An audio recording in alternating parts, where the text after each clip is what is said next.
I'd like to introduce Jean. Jean Armand. Jean, help me pronounce your last name. I apologize. No worries. Last name is Armanderas Kerr. Thank you. And you are the managing broker of Mold Realty, and you have a law degree. You do estate planning besides other aspects of law. You've been in the business for 20 years. Just about. Just about. And always in Madison? Yes. Yes, okay. So I think it'd be much more beneficial to have you talk about yourself than me going on. So please, share your successes as well as perhaps even interesting experiences and what works best for you in your business. Sure. Well, having been in business 20 years, I can tell you, as with anybody, regardless of a person's background, those first few years are the most challenging. So the thing that I would suggest to all of our scholarship recipients who are new and starting in their career is to try to find themselves a good network and a good home. And that doesn't necessarily mean specifically just to their broker, but it also means putting together people in the industry who want to help them succeed. Because even though we're all independent contractors and we work for different firms, that doesn't mean that we don't also depend on each other and learn and grow from each other.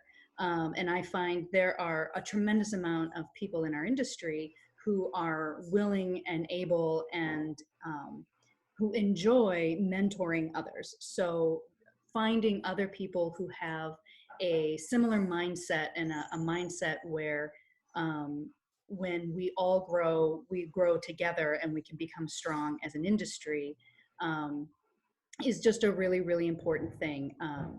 For me, as a person starting out, I was young and female, and of course a minority, and had only ever bought a house once before, and it had been an extremely recent thing. I got into the business with very little real estate background, almost no business background, and an art degree.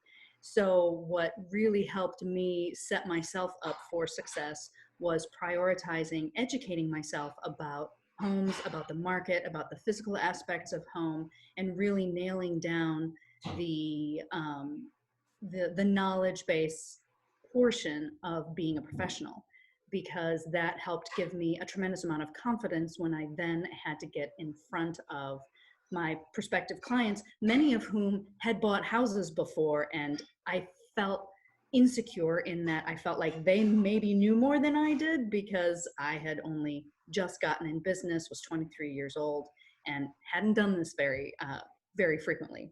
So, finding those ways where you can feel confident in yourself and in what you have to offer is just tremendously important. And again, setting up those networks around you to help you succeed really is kind of a critical factor. And it's one of those things, like, I personally am happy to answer questions and be an industry mentor for people getting into the business myself. So I can speak from personal experience that there are a lot of people out there who are willing to do that for others. Are there specific things that you guys want us to touch on, that you find in the committee are helpful or common questions? Well, Gina, I was wondering who mentored you? Did you have a mentor?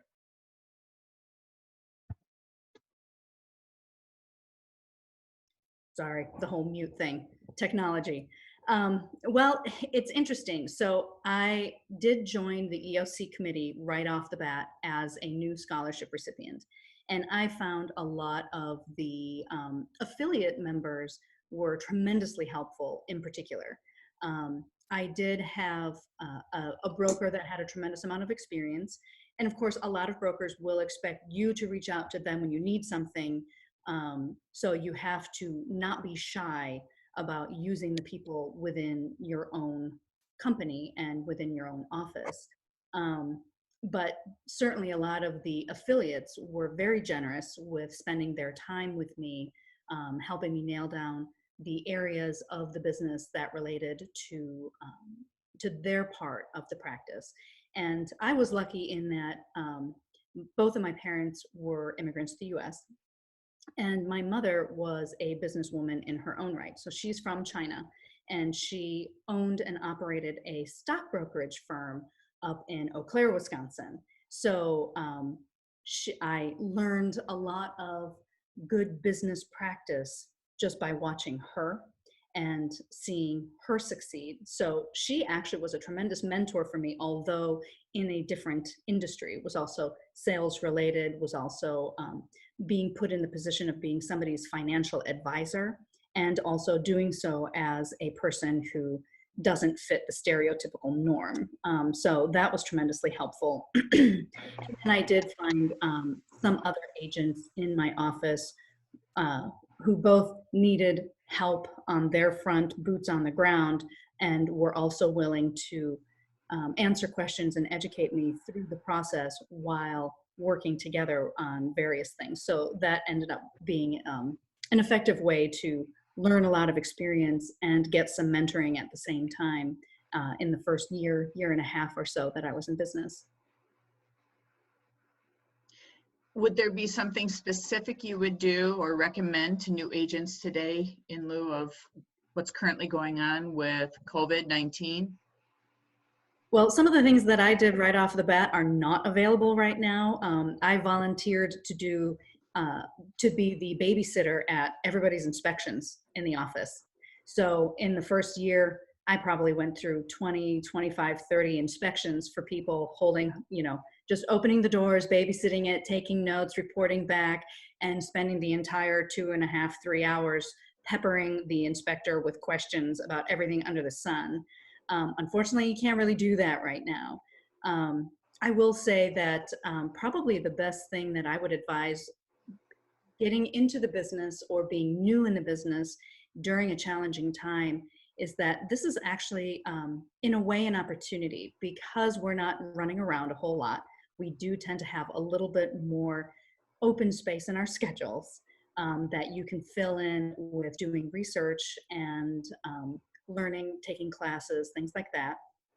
And it's a really good way to start your career on a good footing, which is when you come into the market, into the business in a market that is hot and it's easy to make a sale. You don't set yourself up starting from a mindset of having to earn the business and having to work really hard and having to have those good business practices that see you through.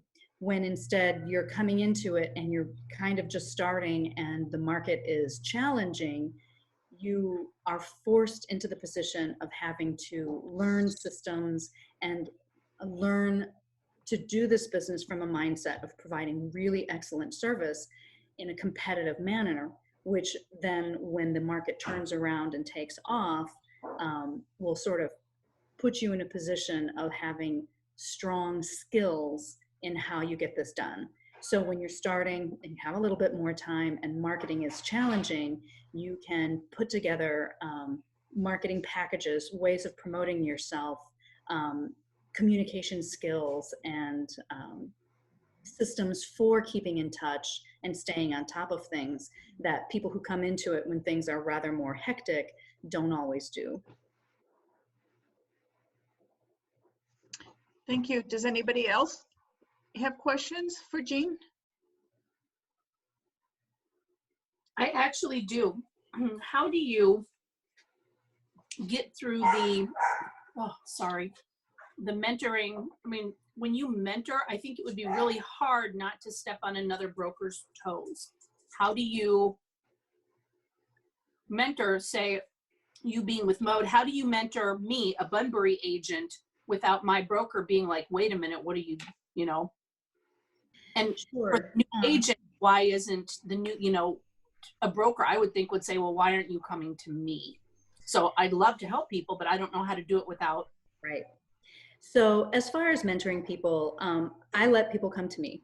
I position it as I'm always out there and willing to answer questions, or to give my perspective on the way that I look at and interpret things to anybody. And I have other agents in the industry who are tremendously experienced who will sometimes call me to get my perspective on things. And I try to stay away from commenting at all on other brokers' education or style, and instead just work it from my personal perspective on how I handle these things is this. And the reason I do it this way myself is because of whatever experience I might have, or, we all gain our education in large part in this industry through experience. Yeah, we have the licensing classes, which my personal opinion is they should be actually longer and a little bit more in depth, but the vast majority of what we learn and how we practice simply comes from having run across something before. And having been in this 20 years, I'll tell you, I still run across new things every day where I'm like, I have never heard that before, or I have no idea what that is. It never fails to surprise me how much new stuff there is. So, and especially with the changing landscape. So I think it's perfectly relevant to comment on personal experience, how I've handled things, or the ways that I have tried to promote my own self and my business without stepping on a broker's toes. I'm not going to contradict somebody if they say, my broker told me to do this. Is this right? That's not the kind of question that I would answer. Instead, it would be something like, if somebody called me and said, hey, I just ran across XYZ thing during an inspection. What do you think I should do? I would say, well, in my experience, when I've run across similar things, these are the things that I consider in how I should advise my client and why. Thank you. Thank you. My pleasure. All right, Laura. Hello. Hello. You entered the business in a tough time about 10 Yes. years ago during the recession. Mm-hmm. So what tips can you offer new agents? I would say the key items, the tips, like Jean was saying, some of the items that she was saying, having a great support system, having cheerleaders be there, I would say is key. I would also say education. I've done a bunch of designations to help me think outside the box. And I feel like it's another way of learning things as well. Having a great broker who has your back. I also think being involved with this committee or attending other Roscoe events is important too.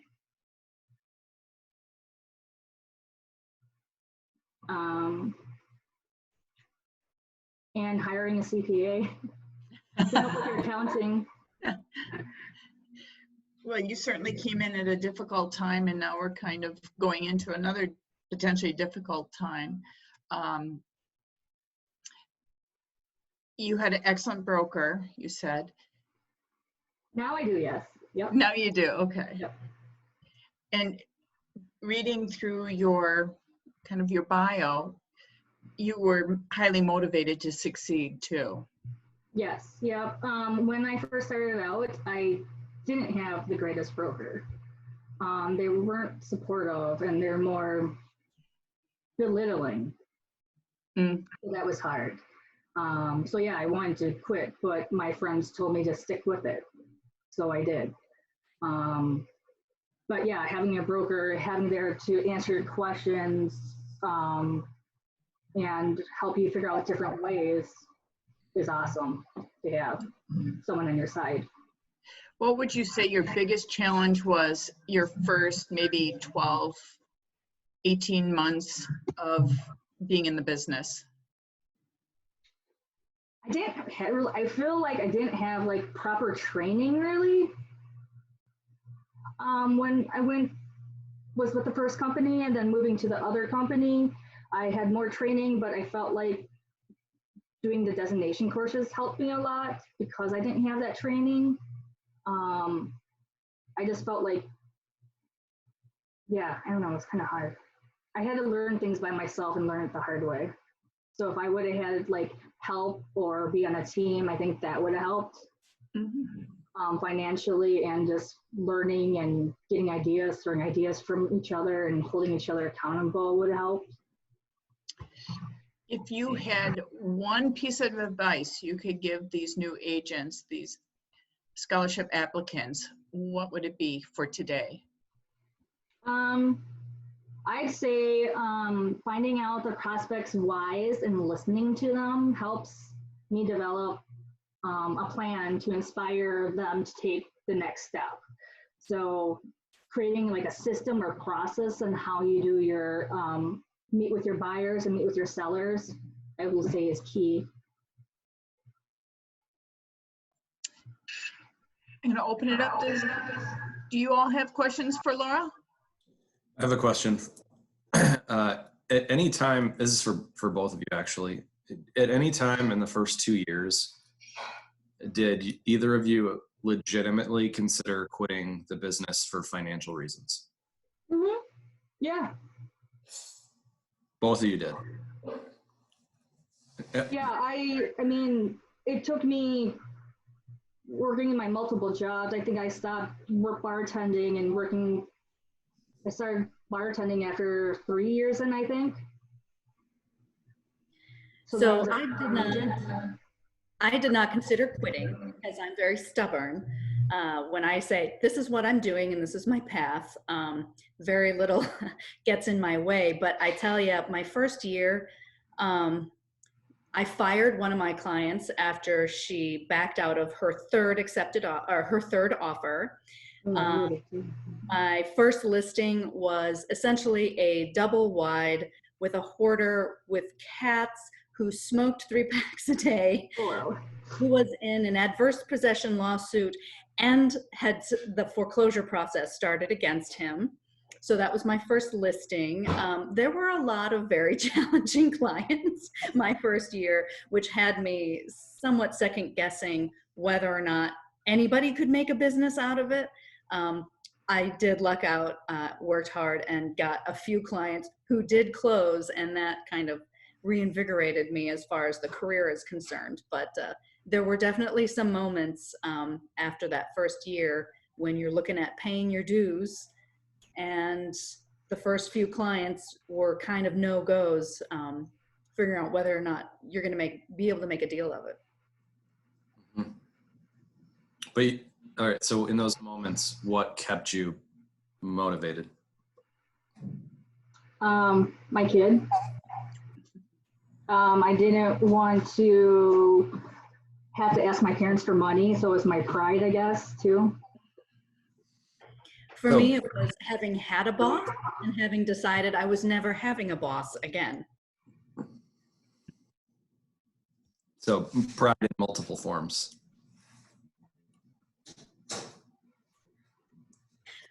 For me, a big motivator into getting into this business at all was the fact that you get to be the master of your own destiny.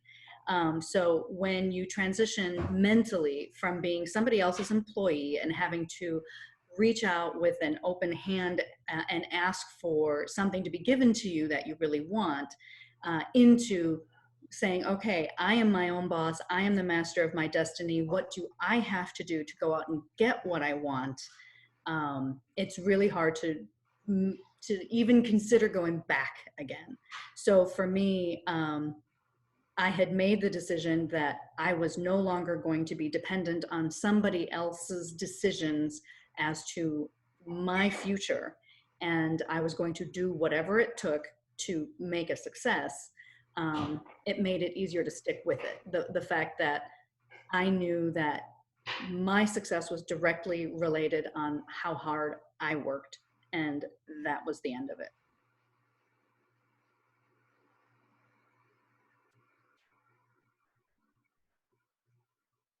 So this might be a weird question. Hopefully it makes sense. But one of the things that I'm wondering is, you know, after being in the industry for a while, and for our new kind of like incoming scholarship recipients and who are new to this business, if you had to teach a class about this industry, what subject would it be on? And think about it as like people who are coming in, like what would be something that you would like to teach a class on for them to learn about the industry? So for me, I consider there are two main things that are the most important in this industry. So number one, nailing down the process of doing real estate and doing it correctly. But I think that can be covered a lot by a broker's training, and that is not a single class that one person could take. The designations help a lot, but really knowing the nuance on how to practice is something that takes a lot of time. What I think is the hardest thing to learn and can be done honestly in a one-time class would be developing strategies on building rapport with people, learning how to speak to people, how to handle yourself at events, how to handle networking, how to build your business. It's very simple to learn the basics and hard to master and takes a lot of practice. So a single class in strategies on how to do that, which then you can learn to implement by getting out there and doing that, would probably be one of the earlier classes that I would teach somebody.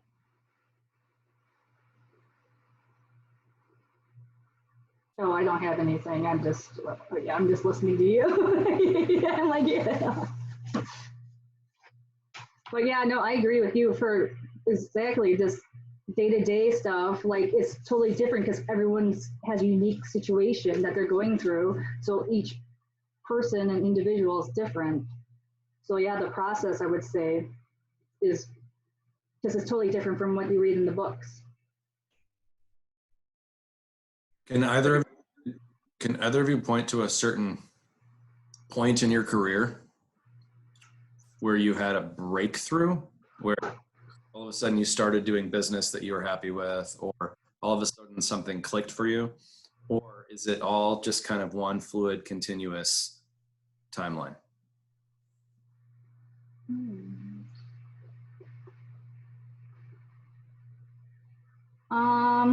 I would say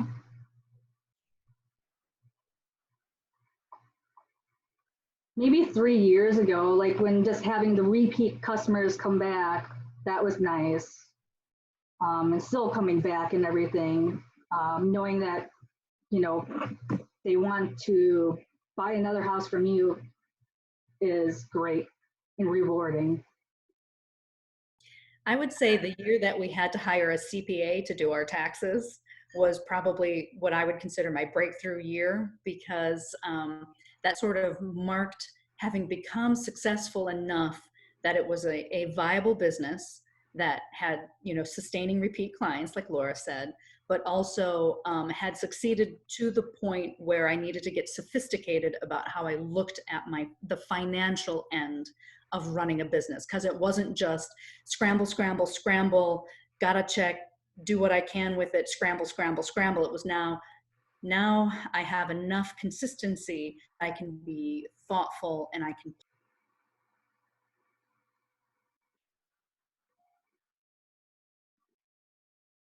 Thank you. Thank you very much. Ruth, do you have anything to add? The other thing I would add is that I've heard, quite a few comments basically on the need for education, the need to kind of develop your own professional education.